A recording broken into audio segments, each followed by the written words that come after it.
মাটিতে পড়ে আছেন এক পুলিশ সদস্য। সামনে দুই পা কিছুটা ছড়ানো, দুহাত পেছনে নিয়ে তাতে ভর দিয়ে অনেক চেষ্টা করেও উঠতে পারছেন না। কয়েকবারের চেষ্টায় উঠে দাঁড়ান, টলতে টলতে হাঁটা শুরু করেন। প্রথম দেখাতে আঁচ করা যায় মদ্যপ তিনি। মদ খেয়ে পুলিশ সদস্যের মাতলামির এই ভিডিও ছড়িয়ে পড়েছে সামাজিক যোগাযোগ মাধ্যমে। ভাইরাল ভিডিওতে দেখা যায় ভারতীয় পুলিশের খাকি পোশাক পরা এক ব্যক্তি ব্যস্ত সড়কে সম্পূর্ণ নিয়ন্ত্রণহীন অবস্থায় মাতলামি করছেন। তার পোশাকে লেখা রয়েছে 235। দাঁড়িয়ে থাকতে পারছিলেন না কোনোভাবে।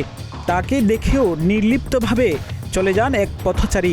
সড়কের একপাশে চলছিল নানা ধরনের যানবাহন।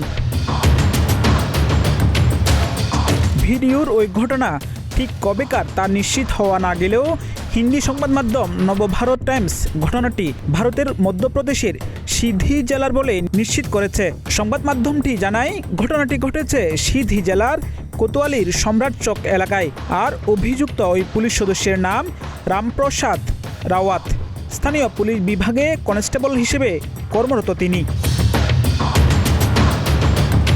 বিষয়টি নিয়ে জানতে নবভারত টাইমসের পক্ষ থেকে স্থানীয় পুলিশের ঊর্ধ্বতন কর্মকর্তাদের সঙ্গে যোগাযোগ করলেও কোনো সাড়া পাওয়া যায়নি।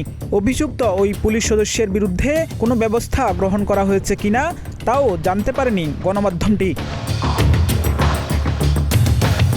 এদিকে মাদকের করাল গ্রাস থেকে স্থানীয়দের রক্ষা করতে নানা কার্যক্রম হাতে নিয়েছে মধ্যপ্রদেশ পুলিশ বিভাগ। রাজ্যের বিভিন্ন শিক্ষা প্রতিষ্ঠান ও হাটবাজারে নানা সভা সেমিনারের মাধ্যমে তরুণদের মাদকের ভয়াবহতা বোঝানোর চেষ্টা করছে পুলিশ।